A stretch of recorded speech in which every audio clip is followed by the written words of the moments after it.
بسم ربی عزیز دوستو، میں اس سے پیشتر بھی 2-3 ویڈیوز محضر نامے کے حوالے سے دے چکا ہوں، جس میں کہ جماعت احمدیہ نے اللہ سے دعا کی تھی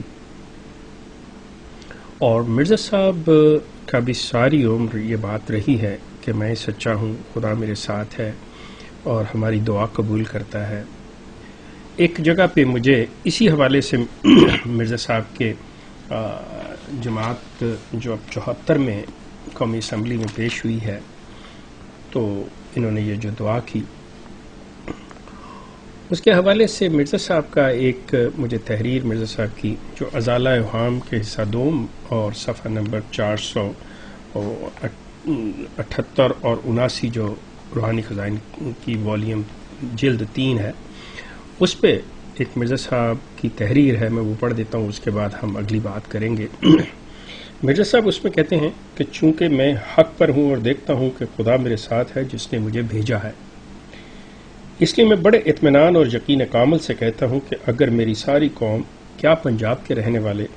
کیا ہندوستان کے باشندے، کیا عرب کے مسلمان، کیا روم اور فارس کے کلمہ گو، اور کیا افریقہ اور دیگر بلاد کے اہل اسلام اور ان کے علماء، ان کے فقراء، ان کے مشائخ، ان کے صلحاء اور ان کے مرد اور ان کی عورتیں مجھے کاذب خیال کر کے پھر میرے مقابل پر دیکھنا چاہیں کہ قبولیت کے نشان مجھ میں ہیں یا ان میں، اور آسمانی دروازے مجھ پر کھلتے ہیں یا ان پر، اور وہ محبوب حقیقی اپنی خاص عنایات اور اپنے علوم لدنیا معارف روحانیہ کے القاء کی وجہ سے میرے ساتھ ہے یا ان کے ساتھ، تو بہت جلد ان پر ظاہر ہو جائے گا کہ وہ خاص فضل اور خاص رحمت جس سے دل مورد فیوز کیا جاتا ہے، اسی عاجز پر اس کی قوم سے زیادہ ہے۔ کوئی شخص اس بیان کو تکبر کے رنگ میں نہ سمجھے، بلکہ یہ تحدیث نعمت کی قسم ہے۔ اب مرزا صاحب نے یہاں تو یہ بالکل یہاں تک کہ بھئی آپ صرف ایک علماء یا مشائخ کی نہیں، آپ دنیا کے کسی علاقے سے بھی کلمہ گو جو ہیں وہ اپنی کوشش کر کے دیکھ لیں، تو لیکن یہ وہ پائیں گے کہ اللہ جو ہے وہ میرے ساتھ ہے۔ اب اسی چیز کو رکھتے ہوئے ایک فیصلہ کن وقت آتا ہے، ایک فیصلے کی گھڑی آتی ہے، جب 1974 کے اندر ایک بل پیش کیا جاتا ہے، ایک تحریک ہوتی ہے کہ احمدیوں کو غیر مسلم قرار دیا جائے۔ تو اس وقت کی حکومت جو ہے وہ ایک بہت فراخ دلی سے اور اپنے آپ کو ایک آزاد حکومت خیال کرتے ہوئے کہ ہر ایک کو حق حاصل ہونا چاہیے، کسی کی ڈسکریمنیشن نہیں ہونی چاہیے،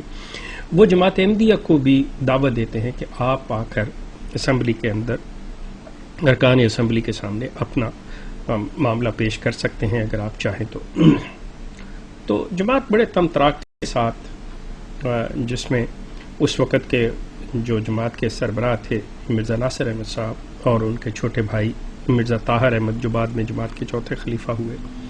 اور اس وقت کے موجودہ لندن کے امام جو ہیں مجیب راشدین کے والد مولوی ابوالعطا صاحب،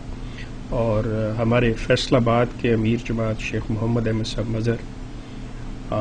اور اس کے علاوہ جن کی ابھی وفات ہوئی ہے مولوی دوست محمد شاہد صاحب، یہ لوگ جو تھے یہ وفد کے طور پہ اسمبلی میں پیش ہوئے اور انہوں نے اپنے موقف بیان کیا۔ جب انہوں نے اپنا موقف ایک محضر نامے کی شکل میں، جو کہ میں پہلے بھی آپ کو اس پہ دکھا چکا ہوں، اس کے آخر کے اوپر یہ انہوں نے دعا مانگی تھی کہ دعا ہے کہ اللہ تعالیٰ اپنی جناب سے معزز ارکان اسمبلی کو ایسا نور فراست عطا فرمائے کہ وہ حق و صداقت پر مبنی ان فیصلوں تک پہنچ جائیں جو قرآن و سنت کے تقاضوں کے عین مطابق ہوں۔ اب یہ دعا تو انہوں نے مانگی، اب دوسری طرف جو مسلمان تھے اب وہ بھی ارکان اسمبلی کے بارے میں یہ سوچتے تھے کہ کیا ان کو دین کا پتہ ہے، کیا ان کو اسلام کا علم ہے۔ تو ان تمام چیزوں کو مد نظر رکھتے ہوئے جماعت احمدیہ بھی یہ چیز مد نظر رکھتے ہوئے کہ بھائی یہ لوگ جو ہیں یہ دنیاوی قسم کے لوگ ہیں، انہیں دین کا کیا پتہ، تو جماعت احمدیہ نے اللہ سے دعا کی کہ اللہ ہی ان کو نور فراست عطا کرے، اور اس کے ساتھ اب جماعت احمدیہ کی ویب سائٹ الاسلام.org پہ آپ جائیں، وہاں پہ دیکھیں احمدیہ مسئلہ قومی اسمبلی میں، تو وہاں پہ آپ کو مفتی محمود صاحب کا، مولانا مفتی محمود کا ایک بیان ملے گا جو انہوں نے اس جماعت احمدیہ نے لگایا ہوا ہے کہ وہ بھی مفتی محمود کیا سوچتے تھے اس وقت. مفتی محمود کا میں یہ کوٹیشن دیتا ہوں کہ جب وہ کہتے ہیں، مفتی محمود کہتے ہیں کہ جب اسمبلی ہال میں مرزا ناصر آیا تو قمیض پہنے ہوئے اور شلوار و شیروانی میں ملبوس، بڑی پگڑی ترہ لگائے ہوئے تھا اور سفید داڑھی تھی، تو ممبران نے دیکھ کر کہا کہ یہ شکل کافر کی ہے. کیا یہ شکل کافر کی ہے؟ وہ بیان پڑھتا تھا تو قرآن مجید کی آیتیں پڑھتا تھا، جب حضور کا نام لیتا تھا تو درود شریف بھی پڑھتا تھا، اور تم اسے کافر کہتے ہو اور دشمن رسول کہتے ہو. اور پراپوگنڈے کے لحاظ سے یہ بات مشہور ہے کہ جو شخص اپنے آپ کو مسلمان کہے وہ مسلمان ہے. تو جب وہ مسلمان ہونے کا دعویٰ کرتا ہے تو تمہیں کیا حق ہے کہ آپ ان کو کافر کہیں؟ اب یہ خیالات تھے اسمبلی کے لوگوں کے، ممبران کے. اب یہ مسلمانوں کے نمائندہ جو ہیں مفتی محمود، یہ بھی پریشان ہیں، اور یہ کیا کر رہے ہیں؟ اب وہ آگے چل کے یہ لکھتے ہیں، ہم تو اللہ سے دست بد دعا تھے کہ اے مقلب القلوب ان دلوں کو پھیر دے، اور اگر تم نے بھی ہماری امداد نہ فرمائی تو یہ مسئلہ قیامت تک اسی مرحلہ میں رہ جائے گا اور حل نہیں ہوگا. اب مفتی محمود مسلمانوں کے نمائندہ، وہ بھی اللہ سے دعا مانگ رہے ہیں کہ اللہ تو ان کے دلوں کو پھیر دے اور یہ اس مسئلے کا حل کر دیں، فیصلہ کر دیں. جماعت احمدیہ کے افراد، مرزا صاحب کے جو نمائندہ جانشین گدی نشین جو ہے، وہ بھی اللہ سے یہی دعا کر رہے ہیں کہ اے اللہ تو ان کو نور فراست عطا کر. اور مرزا صاحب کا یہ فرمان ہے کہ آپ دنیا کے تمام کلمہ گو، عرب سے، فارس سے، کہیں سے بھی آپ سارے اکٹھے ہو کے میرے مقابل پہ آ جاؤ، لیکن آپ اللہ کو میرے ساتھ پاؤ. اب جب یہ معاملہ رکھا گیا تو پھر اب نہ تو ارکان اسمبلی کی ذہانت، ان کی بصیرت کا مسئلہ رہ جاتا ہے، مسئلہ چلا گیا اللہ کے ہاتھ میں، کیونکہ دونوں ہی پارٹیوں کو، دونوں فریقوں کو یہ شبہ کہ یہ دین کے بارے میں نہیں جانتے، یہ کیا کریں گے، یہ ان سے متاثر، کیونکہ جب مرزا ناصر آتے ہیں وہ پڑھتے ہیں تو وہ ان کو کیسے کافر کہیں، کیسے یہ سمجھے. تو وہ بھی اللہ سے دعا کر رہے ہیں کہ اللہ تو ان کے دلوں کو پھیرنے والا ہے. جماعت احمدیہ بھی دعا کر رہی ہے کہ اللہ تو انہیں نور فراست عطا کرنے والا ہے. دوستو، احمدیہ دوستو اور تمام دوستو، میں نہیں، آپ خود بتائیں کہ اسمبلی نے فیصلہ کیا کیا تھا. یا تو آپ اس نتیجے پہ پہنچیں گے، یہ جو سوال اٹھتے ہیں کہ اللہ نے کسی کی دعا نہیں سنی، دعا کوئی کام نہیں کرتی، انسان ہی سب کچھ کرتا ہے، یا اللہ نے کسی ایک فریق کی سن لی، اور کس فریق کی سنی اس کا فیصلہ بھی آپ نے کرنا ہے.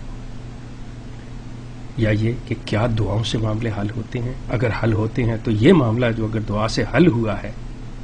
کیونکہ فریق اسمبلی کے ارکان کو تو دونوں فریق ایسا سمجھتے تھے، تو کیا معاذ اللہ غلطی کھا گیا؟ کیا اللہ نے غلط فیصلہ دیا؟ کیا اللہ نے ان کے دلوں کو غلط پھیر دیا؟ یا اللہ نے ان کے دلوں کو نہیں پھیرا اور وہ لوگ جو تھے اپنی سمجھ اور عقل کے مطابق انہوں نے یہ کام کیا؟ یہ فیصلہ میں آپ پہ چھوڑتا ہوں، لیکن ذہن میں رکھیے کہ دونوں فریق اللہ سے گڑ گڑا کر یہ دعا کر رہے ہیں کہ اے اللہ یہ ان فیصلہ کرنے والوں کے دلوں کو تو پھیر دے، تو ان کو نور فراست عطا کر دے. تو کیا اللہ نے ان کے دلوں کو پھیرا؟ کیا ان کو نور فراست عطا ہوئی؟ اور انہوں نے کیا فیصلہ، اور جو فیصلہ کیا کیا وہ صحیح تھا؟ کیا اس میں آپ کو شبہ رہ جاتا ہے؟ یا وہ سمجھتے ہیں کہ اللہ کے اوپر یا حق کے اوپر باطل یا شیطان غالب آ گیا؟ یہ فیصلہ کرنا اب آپ کا کام ہے. آپ دیکھیے کہ آپ کیا فیصلہ کرتے ہیں، آپ کیا سمجھتے ہیں اس سے. آپ کا بہت شکریہ.